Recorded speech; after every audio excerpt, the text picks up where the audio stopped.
समोर निळसर रंगाचं इनलँड पडलं होतं. पत्र लिहिण्यासाठी तो खुर्चीत बसला होता आणि त्याला पहिलाच प्रश्न पडला होता, पत्र कोणाला आणि काय लिहावं. डॅडींना पत्र लिहावं तर राणीमा पत्र वाचणार नाहीत, मला लिहावं तर डॅडी पत्राकडे डुंकून पाहणार नाहीत. दोघांना स्वतंत्र पत्र लिहायची तर एकाच पत्रात मजकूर लिहिण्याची मारामार. असं का व्हावं? इतर पोरं घरी पत्र लिहिताना कसं भरभरून लिहितात, काय लिहू आणि किती लिहू असं होऊन जातं त्यांना. परवा त्या सतीशनं पत्र लिहिलं तर लिहिताना कसला रडत होता तो. आणि रडू येणं तर राहू दे बाजूला, आपल्याला साधं पत्र लिहावं असं वाटत नाहीये. बरोबर आहे, सतीशला आई वडील आहेत, डॅडी आणि राणीमा नाहीत. त्या विचारांसरशी त्याच्या चेहऱ्यावर कडवट हास्य पसरलं. त्यानं पत्र लिहायला सुरुवात केली. स न वी पुण्यात सुखरूप पोचलो. गेल्या सोमवारी कॉलेज सुरू झालं. वसतिगृह कॉलेजपासून 2-3 मिनिटाच्या अंतरावर आहे. तिथे जेवणाची सोय नाही, पण कॉर्नरलाच बादशाही बोर्डिंग आहे, जेवण बरं मिळतं. काळजी करू नये, पैसे संपले की मी कळवत जाईन, उगाच पैसे पाठवत जाऊ नये, आपला श्रेयस. बस, यापेक्षा अधिक मजकूर त्याच्याजवळ नव्हता. असता तरी त्याच्या राणीमाला आणि बिझनेस कॉन्फरन्स, बिझनेस टूर्स, बिझनेस पार्टीजमध्ये बिझी असलेल्या त्याच्या डॅडींना तो वाचायला सवड झाली नसती. लिहिलेल्या मजकुरावरून त्याची शांत दुःखी नजर एकवार अडत अडत फिरली. चेहऱ्यावरचं कटुहास्य तसंच थिजलेलं राहिलं. पुण्यात सुखरूप पोचलो? What nonsense. पुणे म्हणजे काय कुठं आफ्रिका खंडात आहे का? सुखरूप न पोचायला काय झालं? अवघा 4 तासांचा प्रवास. डॅडींचं आठ्यांनी भरलेलं कपाळ त्याच्या डोळ्यासमोर उभं राहिलं. नजर पुढे सरकायला लागली. काळजी करू नये. कोणाकरता लिहिलं आपण हे? कोण काळजी करणार आहे आणि कोणाची? हे मुख्य. कोणाची काळजी आहे? प्रत्येकाला आहे, त्यांनाही आहे. डॅडींना काळजी आहे. बलसारापेक्षा आपण कंपनीला जास्त बिझनेस देऊन त्याच्यापेक्षा श्रेष्ठ कसे ठरू याची दिवस रात्र ते याच काळजीत असतात. त्यांची प्रत्येक हालचाल, त्यांचं हसणं, तोंडातून निघणारा प्रत्येक शब्द त्यासाठीच उपयोगात येतो. कारण डॅडी आणि बलसारा दोघंही सेल्स मॅनेजरच्या प्रमोशनला ड्यू आहेत. पोस्ट एकच आहे ना. राणीमाला काळजी आहे लायन्स क्लबचं विभागीय अध्यक्षपद करण खंबाडाकडेच कसं राहील याची. कारण तो तिचा दोस्त आहे ना, डॅडींपेक्षा देखील जवळचा. हा करण खंबाटा राणीमाला सामाजिक इब्रत बहाल करतो. तिला दरवर्षी अलर्ट वुमन काउन्सिलचं अध्यक्षपद मिळतं ते या खंबाटामुळंच.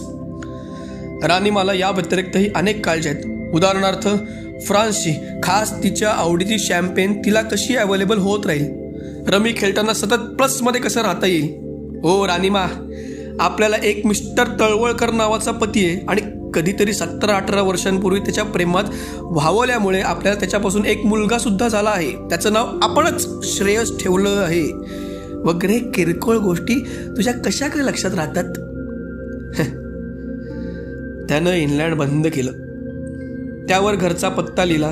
सेंडर्स नेम आणि ॲड्रेसला नुसती सही ठोकली. कशाला पत्ता लिहिण्याचे कष्ट घ्यायचे? आपण कुठे राहतो हे पाहण्याचे कष्टही कोणी घेणार नाहीये. पत्र चिकटून तो उठला तर दारात नाईक शांतपणे उभा होता.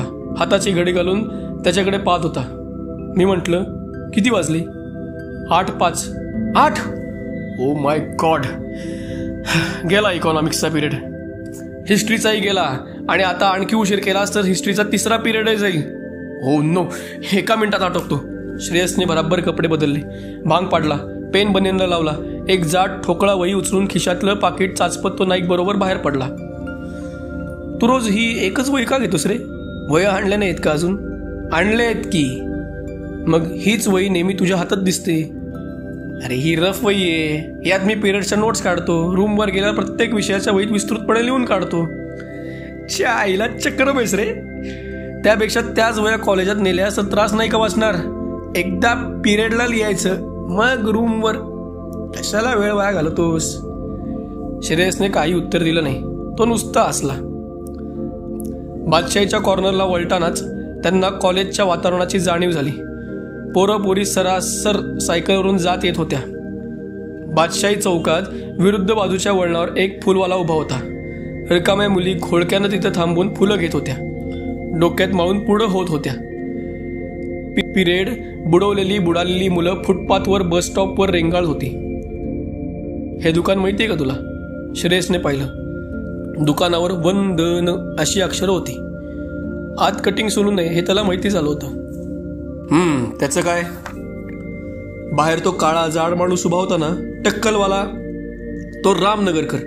त्याचं दुकान आहे ते. कोण रामनगरकर? अरे दादा कोंडकेंचा विच्छा माझी पुरी कर पाहिलंयस? नाही. मग तुला नाही कळायचं. हा त्यात हाल्याचं काम करतो. हसून हसून मुरकुंडी वळते. मी 2दा पाहिलंय. लागलं तर आपण पुन्हा जाऊ. श्रेयसने विच्छा पाहिलं नव्हतं. त्याला रामनगरकर माहिती नव्हता. पण नाटकात काम करणारा एक विनोदी नट चक्क कटिंग सलूनचा मालक आहे आणि न लाजता तो दुकानाच्या दारात उभा राहतो याचंच श्रेयसला कौतुक वाटलं. थपकून तो मागं वळून पाहायला लागला. तेवढ्यात 3ऱ्या तासाची वेळ झाली. गेला. कपाळावर हात मारत नाईक उद्गारला, चल आता उद्या विहारला चहा तरी पाज. श्रेयसने इंग्लंड पोस्ट केलं. नाईकला घेऊन तो उदय विहारला आला. चहाचा अर्थ तो ओळखून होता आणि त्याबद्दल त्याचीही तक्रार नव्हती.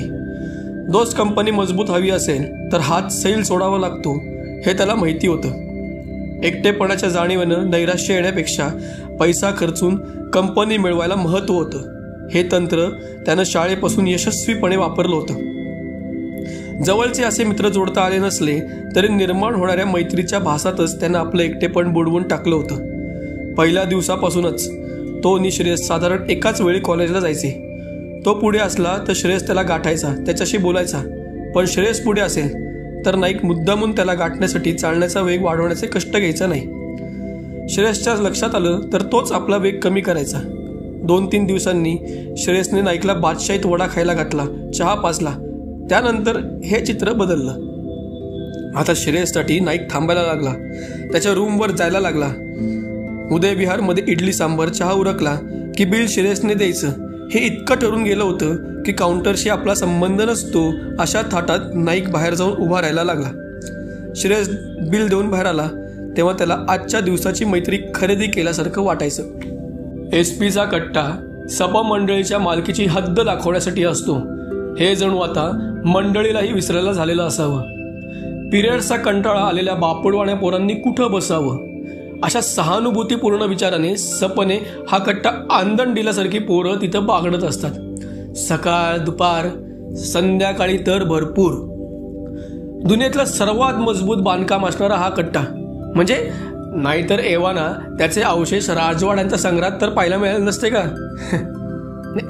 नेहमीप्रमाणे याही क्षणी कट्टा मुलांनी लगडलेला होता.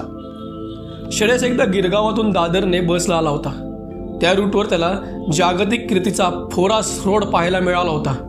काळ्या जुनाट तोडीतून मध्ये मध्ये चिकटवलेल्या पोरी पाहून त्याला जाम नवल वाटलं होतं. कट्ट्याकडे पाहून त्याला फोरास रोडचीच आठवण झाली.